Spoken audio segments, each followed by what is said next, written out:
चुनाव के दौरान अगर कोई मनी लॉन्ड्रिंग का केस सामने आता है तो क्या ईडी जांच नहीं करेगी या ईडी छापा नहीं मारेगी? यह बार बार कहना कि चुनाव के समय क्यों किया गया, तो क्या चुनाव के समय लाइसेंस टू किल मिल जाता है?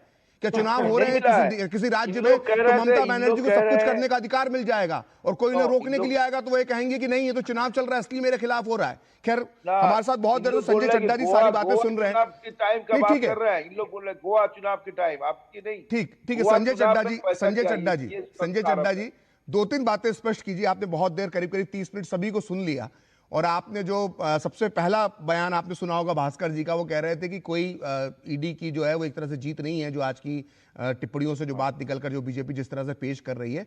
एक सवाल तो मेरा ये है कि क्या ये ईडी की जीत है, शुरुआती जीत माना जा सकता है? क्या ये ममता के लिए झटका माना जा सकता है? दूसरा सवाल जो बात हो रही है कि सुप्रीम कोर्ट के पास अभी जो बात हो रही थी कि नहीं डीजीपी को सस्पेंड नहीं कर सकते, तमाम तरह की बात की गई, सुप्रीम कोर्ट के सामने और भी क्या ऑप्शन हो सकते हैं? जरा थोड़ा स्पष्ट कर दीजिए हमारे दर्शकों को भी और जो बाकी हमारे राजनीतिक मेहमान हैं उनको भी। धन्यवाद प्रखर जी।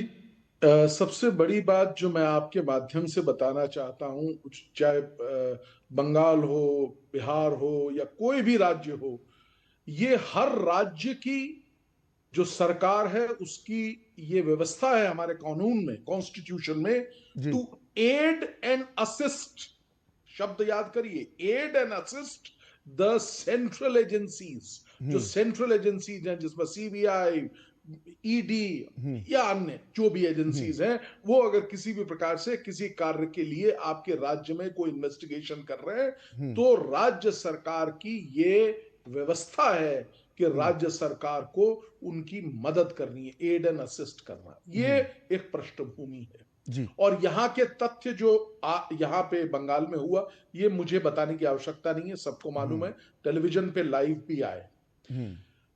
और यही कारण है कि आज जो वहां पे एफआईआर्स हुई थी उनको स्टे करने की बात आपको मैं बताना चाहूंगा कि एक बात कोर्ट में जब आर्गुमेंट चल रहे थे तो ये कहा था कि एफआईआर्स को स्टे मत करिए, कोअर्सिव एक्शन को रोक दीजिए, अर्थात किसी को अरेस्ट नहीं किया जाएगा, इन्वेस्टिगेशन चलता रहेगा। लेकिन सुप्रीम कोर्ट ने उस बात को नहीं माना और उन्होंने एफआईआर के ऊपर स्टे लगा दिया, पहली चीज। अब ईडी के कौन लोग हैं, किसने ये फाइल किया? एक तो डिप्टी डायरेक्टर, ईडी ने दो पिटिशंस हैं, आपको मालूम होना चाहिए, और एक पिटिशन फाइल की है जो लोग जो ऑफिसर्स वहां गए थे, यहां तक कि उन्होंने ये भी अपनी पिटिशन में कहा है कि उनके अपनी जो जान को भी खतरा है, इसके करीब की बात भी उन्होंने करी। लेकिन भास्कर जी तो कह रहे हैं कि एफआईआर दर्ज करवा देनी चाहिए थी। देखिए एफआईआर, जहां तक बात है एफआईआर दर्ज कराने की, उसी के लिए भी एक इसमें प्रेयर किया गया है पिटीशन में कि सीबीआई स्पेशल इन्वेस्टिगेशन टीम के द्वारा इसका इन्वेस्टिगेशन किया जाना चाहिए। लेकिन मेरा थोड़ा सा एक बीच का सवाल है कि अगर मान लीजिए कि ईडी के साथ जो भी व्यवहार हुआ वो एक अलग विषय है, लेकिन क्या एक प्रोसेस के थ्रू नहीं चलना चाहिए ईडी को?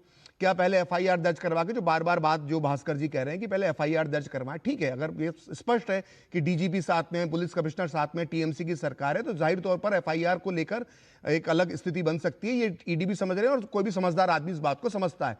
लेकिन क्या एक प्रोसेस फॉलो नहीं करना चाहिए था? एफआईआर दर्ज कराने के साथ ही शुरू नहीं करना, पहले से सीबीआई की मांग करने का क्या मतलब है? प्रखर जी, दो बातें जी, बिल्कुल आप सही कह रहे हैं, एक प्रोसेस अडॉप्ट करना हमेशा उचित रहता है, लेकिन क्या है कि ये जो इंसिडेंस है ये थोड़ा सा मुझे ऐसा लगता है कि बहुत ही ओपन इंसिडेंस है, क्योंकि ये लाइव टेलीकास्ट हो रहा था, आपको ये नहीं भूलना है। इसका हर एक क्षण जो है वो टेलीविजन की स्क्रीन के ऊपर था, इसलिए कुछ छुपाने का। और देखिए पहली जब हियरिंग हुई, बहुत अहम बात है, तमाम सीसीटीवी फुटेज, तमाम जितनी भी टेलीविजन के या अन्य जगहों पे जो हुआ है उस सारी फुटेज को संभाल के रखने का भी आदेश दिया गया है। तो ये वो बड़ी ममता जी ले गई अपने है। साथ, वो सीडी तो सब, सीडी की रिकॉर्डिंग और डीवीडी उसकी सब जो है सीसीटीवी की रिकॉर्डिंग ले गई वो अपने साथ। देखिए इसी कारण से उनको नोटिस दिया गया, अगर आप लेके गए तो आपको सुरक्षित रखना पड़ेगा, और अगर आप उसको सुरक्षित नहीं रखते हैं और पेश करने के लिए अगर कोर्ट कहेगी नहीं करते, तो वो अपने आप में एक नया उसका एक प्रकरण शुरू हो जाता है। इसमें एक और बहुत अहम बात है कि इस तरह की अगर इस तरह की एक्टिविटीज शुरू हो जाती हैं, अगर इस तरह से कि एक सरकार कहे कि हमारे खिलाफ, हो सकता है कोई पॉलिटिकल मोटिव हो, मैं नहीं इस बात से कह रहा हूं, वो अगर उस चीज को प्रूव कर देती है वेस्ट बंगाल सरकार, जैसा कि टीएमसी के प्रवक्ता बार बार कह रहे हैं, तो सुप्रीम कोर्ट उसका अवलोकन करेगी ना। जो बार बार वो कह रहे हैं उसका अवलोकन किया जाएगा, लेकिन as a matter of fact, as a matter of law, हम लॉ से गवर्न होते हैं या किसी और चीज से गवर्न होते हैं? हम कॉन्स्टिट्यूशन से, रूल ऑफ लॉ से गवर्न होते हैं। और कॉन्स्टिट्यूशन और रूल ऑफ लॉ स्पष्ट शब्दों में कहता है कि एड एंड एडवाइस करना है आपको, उनकी सहायता करनी है उनके कार्य में, ना कि उसको रोकना है। बहुत स्पष्ट शब्दों में मेरी बात बहुत क्लियर कर रही है मेरे ख्याल। संजय जी, आपको याद होगा, संजय जी कुछ कहना चाह रहे हैं। जी संजय जी बोलिए। प्रखर जी, एक बहुत महत्वपूर्ण बात है, अगर हर स्टेट इस तरीके का कार्यक्रम कह रहा हूं शुरू हो गया ना सर, झारखंड ने कर दिया, शुरू कर देगा, ममता दीदी से प्रेरणा लेकर हेमंत, ये शुरू हो गया, सोरेन साहब ने कर दिया। तो ये मुझे लगता है कि हम एनार्की की तरफ बढ़ जाएंगे, जंगल राज में थोड़ी है। इसलिए अगर किसी को ऐसे कर दिया जाएगा, ईडी कुछ भी करेंगे, देखिए कुछ भी करेंगे, बीजेपी जो चाहे वही करते रहेंगे। अगर कोई आपकी दिक्कत है तो आपके लिए भी पटल खुला है ना, आपके लिए भी तो जो सुप्रीम कोर्ट है वो खुली है, वहां पे आपको बताना चाहिए कि किस तरीके का जाने का दुष्कर्म हो रहा है। अच्छा, सुनिए, एक चोर पूछे कि क्या संजय जी सीधा सा सवाल है कि क्या केंद्र सरकार के पास जो घटनाएं पश्चिम बंगाल में हुई हैं, क्या उसके आधार पर 356 लगाने का अधिकार है कि नहीं? क्योंकि हमने देखा है, और ये सिर्फ मनमोहन सिंह के समय से हम देख रहे थे कि कई बार जब राज्यों में राष्ट्रपति शासन लगाया तो सुप्रीम कोर्ट ने उसके खिलाफ फैसला दिया। क्या कि ये भी डर की वजह हो सकती है? मैं आपसे पॉलिटिकल जवाब नहीं चाहता, मैं सिर्फ आपसे संवैधानिक जानकार होने के नाते चूंकि आप हैं, इसलिए सवाल का जवाब चाहता हूं कि क्या ऑप्शन है कि नहीं, और ये ऑप्शन सही है कि नहीं है। बहुत अहम बात है सर, ये बहुत इंपॉर्टेंट बात है प्रकट जी। अभी क्या है, जो हम पुराने बार बार सब लोग दोहराते हैं कि इतनी बार 90 बार लग गया, 80 बार लग गया, अब जो कानून की व्यवस्था है वो बहुत सुदृढ़ हो चुकी है। सुप्रीम कोर्ट ने सीरीज ऑफ जजमेंट में एक, जिसे कहते हैं ना, छाननी लगा दी है, छन छन के अब कानून परिपक्व हो गया है। बहुत ऐसी ही व्यवस्था अब कानून की हो गई है जहां पे बहुत सुदृढ़ तरीके से ये दर्शाना पड़ेगा कि कॉन्स्टिट्यूशनल मशीनरी जो है वो टोटली फेल हो चुकी है। जो वहां का जो गवर्नर है उनको एक परिपक्व रिपोर्ट बनानी पड़ती है, वो रिपोर्ट को अनुमोदन होगा राष्ट्रपति के द्वारा, और उसके बाद भी उसकी स्क्रूटनी जो है वो सुप्रीम कोर्ट के पटल पे हो सकती है, सुप्रीम कोर्ट के समक्ष हो सकती है। तो जो लॉ है वो बहुत डेवलप हो चुका है।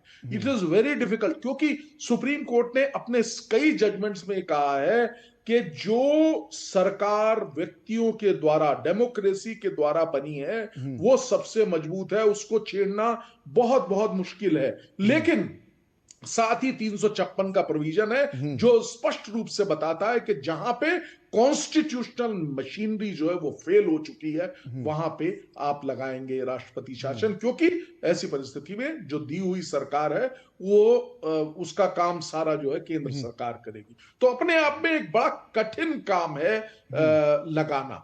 लेकिन लगे रहे मुन्ना भाई, लगे रहो मुन्ना ये कौन सा तरीका बहुत है? मुश्किल है, तरीका वही है, मतलब वो दीदी वाला जो तरीका है ना, आप लोग सब सोच रहे हैं कि ममता बनर्जी बनकर जो है ना, ममता बनर्जी बनकर सब कुछ यही कर लेंगे, वो दीदी की जो दादागिरी है वो टीवी स्टूडियो में भी दिखाएंगे, वो ऑन एयर भी दिखाएंगे। मैं किसी भी प्रकार से टीएमसी हमें कहने दीजिए, आप लोगों को जो कह रहे हैं इतना संविधानिक चीज को, संविधान को विश्लेषण करने के लिए हम लोग, अरे वकील साहब तो आप ही के पक्ष की बात कर रहे थे। नहीं, मैं तो आप ही के पक्ष की बोल रहा हूँ। अच्छा, लेकिन आपके ऊपर तो ममता बनर्जी का वो सवाल है, आपके ऊपर तो ममता बनर्जी हावी है। आप लोग जो बाहर से देखते हैं ना बंगाल, असल में ये वही मानसिकता है सर। हम बाहर से नहीं देखते, हम बंगाल हर बार जाते हैं, और इस बार भी आएंगे बंगाल। अरे क्या, सुनिए, बंगाली रास्ता दिखाएगा। सुनिए, बात यह है कि ईडी और सीबीआई को जिस तरह बीजेपी इस्तेमाल कर रहा है पहले कोई देखा नहीं। अब मैं क्या चाहता हूँ, हम लोग चाहते हैं, सीबीआई को आप वरिष्ठ पत्रकार है, आप वरिष्ठ पत्रकार हैं, आप राजनीति सर इसीलिए तो आपको तथ्य याद दिलाता हूं साथ साथ। बात यह है कि आप गोदी मीडिया का कांग्रेस के समय में आप गोदी मीडिया का सुप्रीम कोर्ट ने लेकिन मैं ये कहना चाहता हूँ सुप्रीम कोर्ट क्या बोल रहे हैं क्या नहीं है हम लोग सुनने के लिए तैयार हैं, लेकिन ये बात भी है आज सुप्रीम कोर्ट ने स्टेट गवर्नमेंट को कुछ बोला नहीं और ममता बनर्जी को खिलाफ नोटिस दिया नहीं, उसको नहीं, रिपोर्ट मांगे सुप्रीम कोर्ट ने नहीं प्रकट जी नहीं, गलत बात। देखिए सुप्रीम कोर्ट ने आज स्टेट गवर्नमेंट को और केंद्र सरकार दोनों को नोटिस दिया है। हाँ, और दोनों की बात रखी जाएगी। इसमें मुझे समझ नहीं आ रहा कि आप इतने विचलित क्यों हो रहे हैं। वो स्पष्ट रूप से सुप्रीम कोर्ट के समक्ष दोनों पक्षों को बात रखने का पूरा मौका दिया जा रहा है और उसके बाद अगर कॉन्स्टिट्यूशनल प्रोविजन का विरोध किया है आपने, अगर आपका उसको फॉलो नहीं किया है तो जरूर उसकी आपको सजा मिलनी चाहिए। ठीक है। मैं यहाँ पर एक छोटा सा, मैं आरपी सिंह साहब आपके पास आऊंगा ब्रेक के बाद, मुझे अभी एक ब्रेक और लेना है, उसके बाद मैं आरपी सिंह साहब के पास आऊंगा। लेते हैं छोटा सा ब्रेक।